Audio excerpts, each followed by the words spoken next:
जावा जावांच्या किचनमध्ये अगदी मनापासून तुमचं स्वागत आहे. तर आज मी घेऊन आले आहे एकदम झटपट, चटपटीत आणि चविष्ट असं मसाला टोमॅटो. यासाठी लाल चुटूक असे टोमॅटो घेतलेले आहेत आणि ही रेसिपी जर तुम्ही एकदा बनवून खाल्ली ना तर वारंवार बनवायचा तुमचा विचार होईल. तर यासाठी मस्त लाल चुटूक मी मस्त टोमॅटो स्वच्छ धुवून घेतलेले आहेत. आता हे चाकूच्या साहाय्याने आपण ज्याप्रमाणे वांगे कट करतो आणि त्यामध्ये मसाला भरतो अगदी त्याचप्रमाणे आपण टोमॅटो पण कट करून घेतलेले आहेत आणि मध्ये किडके वगैरे आहेत का बघून घ्यायचे आहेत आपल्याला. आणि खूप छान दिसत आहे, टोमॅटोचा रंगही खूप छान आहे. जास्त कच्चे टोमॅटो घेऊ नका, त्यामुळे काय होईल तर टोमॅटो लवकर शिजणार नाहीत आणि चवीमध्ये पण थोडा फरक पडतो. आणि ही जी रेसिपी बनवतो ना टोमॅटोपासून, ती पोळीसोबत आणि भातासोबत पण खायला खरंच खूप चविष्ट लागते.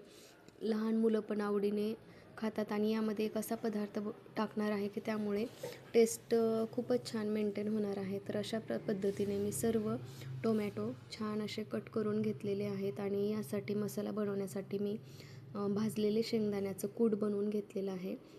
त्यामध्ये बारीक कुटलेला लसूण, चवीनुसार हळद टाकायची आहे, मीठ टाकायचं आहे चवीनुसार आणि लाल तिखट थोडंसं जास्त टाकायचं आहे कारण आंबटपणा असतो ना टोमॅटोमध्ये, त्यामुळे लाल तिखट आणि चव मेंटेन करण्यासाठी हा महत्त्वाचा घटक हा टाकलाच पाहिजे, तो म्हणजे गूळ हा त्या मसाल्यात गेलाच पाहिजे. मस्त हिरवीगार कोथिंबीर टाकायची आणि आवश्यकतेनुसार कांदा लसूण मसाला टाकून मी हे सर्व आता हाताने मिक्स करून घेणार आहे. काय होतं, आपण गूळ टाकल्यामुळे टोमॅटोचा आंबटपणा आणि गुळाचा गोडवा हे दोन्ही टेस्टमध्ये खूपच छान चव तयार होते, आंबट आणि गोड. त्याच्यामुळे गूळ हा टाकायचा नाही. तिखट थोडंसं जास्त टाकायचं कारण आंबट गोड असल्यामुळे तिखट थोडंसं उचलून असल्यावरच टेस्ट छान लागते. आणि आवश्यकतेनुसार यामध्ये पाणी टाकून मसाला ओला करून घ्यायचा आहे. ज्याप्रमाणे आपण वांग्यामध्ये भरण्यासाठी मसाला बनवतो अगदी त्याच पद्धतीनं हे जे शेंगदाण्याचं कूट आहे ते छान मिक्स करून घ्यायचं आहे.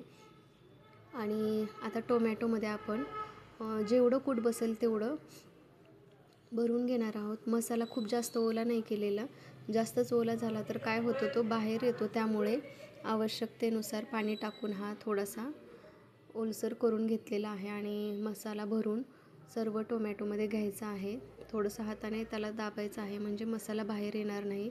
आणि शक्यतो उभ्या आकाराचे टोमॅटो घ्या, त्यामुळे काय होईल छान असे टोमॅटो फ्राय पण करता येतात आपल्याला. तर अशा पद्धतीने मी आता सर्व टोमॅटोमध्ये मसाला भरून घेत आहे. तोपर्यंत तुम्ही जावा जावांच्या किचनमध्ये नवीन असाल तर आपल्या चॅनलला सबस्क्राईब करून तुम्ही आम्हाला सपोर्ट करू शकता. बघा किती लाल भडक दिसत आहेत ना टोमॅटो, अगदी बघूनच खाण्याचं मन होतं आहे. तर चला, आता हे टोमॅटो आपले मस्त मसाला भरून तयार आहेत. आता याला आपण फ्राय करणार आहोत. त्यासाठी एक पसरट कढई घ्यायची आहे आपल्याला, कारण टोमॅटो सगळे असे बसले पाहिजेत, एकावर एक टोमॅटो ठेवायचे नाही आहेत, म्हणून मी पसरट आकाराची कढई घेतलेली आहे. मस्त याला मी जिरे टाकलेली आहे, थोडंसं हिंग टाकायचं आहे आणि टोमॅटो हलक्या हाताने उभे ठेवायचे. सुरुवातीला आपण उभेच ठेवणार आहोत. आणि थोडंसं याला काय करायचं आहे, उभे ठेवून झाले टोमॅटो की आपण याच्यावर झाकण ठेवणार आहोत आणि मस्त असे वाफवून घेणार आहोत टोमॅटो. एक 5 मिनिट तर याला हलवायचंच नाही आहे. आणि गॅस आपल्याला बारीक ठेवायचा. काय होतं, गॅस जर मोठा केला तर टोमॅटो करपतात. तर गॅस बारीक ठेवलेला आहे. आता छोटा चमचा घ्यायचा, मोठा नाही चमचा घ्यायचा आपल्याला. छोट्या चमच्याच्या साहाय्याने आता टोमॅटोची साईड बदलायची आपल्याला. आता टोमॅटो पहिले उभे होते तर आता आडवे करून घ्यायचे आहेत. आणि अजूनही आपल्याला गॅस हा मीडियमच ठेवायचा आहे, कारण हे जे कूट असतं ना ते थोडंफार तरी बाहेर येतंच. आणि गॅस मोठा असेल तर काय होतं, ते कढईला चिटकून बसतं आणि घरामध्ये सर्व ठसका उठण्याची शक्यता असते. त्याच्यामुळे शक्यतो गॅस हा बारीकच ठेवायचा आहे.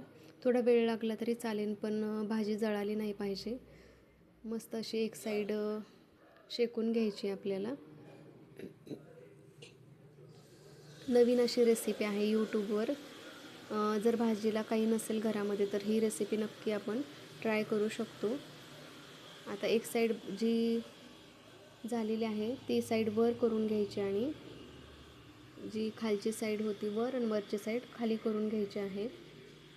तर अशाच घरगुती साहित्यातून तयार होणाऱ्या रेसिपी तुम्हाला आपल्या चॅनलवर पाहायला भेटतात. तर त्यासाठी सबस्क्राईब करून घ्या आणि बेल आयकॉन दाबायला विसरू नका. तर आता साईड बदलायची. थोडंफार मसाला बाहेर येतो पण काही प्रॉब्लेम नाही आहे, कारण असंही आपण नंतर तोडूनच खातो ना टोमॅटो. त्याच्यामुळे थोडासा मसाला बाहेर आला तरी चवीमध्ये काही फरक पडणार नाही आहे. मस्त असे गळालेले आहेत टोमॅटो. हां, काय मस्त दिसतंय. मला तर कधी भाजी तयार होईल असं झालं आहे, कारण माझ्या आवडीची भाजी आहे ही आणि घरातील सर्वांनाच खूप आवडते. भातासोबत पण खूप छान लागते. ह्याचा जे मसाला बाहेर आलेला असतो तो मसाला आपण भातासोबत मस्तपणे खाऊ शकतो. तर आता ऑलमोस्ट तयारच झालेले आहेत आपले टोमॅटो. तरीही एक साईडचे 1-2 टोमॅटो बाकी होते, त्यासाठी 1-2 मिनटं अजून झाकून ठेवलेलं आहे. मस्त कडेने तेल पण सुटलेलं आहे. हे तेलाचं जे आहे ते मसाला आपण भातासोबत खाऊ शकतो. बघा मस्त असा मसाला टोमॅटो तयार झालेला आहे. घरातील सर्वांना खूप भूक लागलेली होती, त्यामुळे मला जास्त व्हिडिओ करता आला नाही ह्याचा. मी गडबडीमध्ये जसा होईल तसा केलेला आहे, पण तुम्हाला नक्की आवडेल.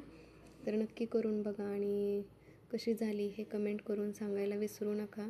तर मस्त असं मसाला टोमॅटो आपलं तयार आहे. तुम्ही व्हिडिओ शेवटपर्यंत बघितला त्याबद्दल तुमचे मनापासून आभार. या पद्धतीने आपण भातासोबतही खाऊ शकतो. मसाला टोमॅटो जे मसाला असतो ना साईडचा, त्यासोबतही खाऊ शकतो.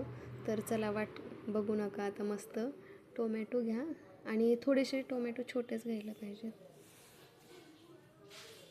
चला भेटूया नवीन रेसिपीसोबत. तोपर्यंत बाय बाय.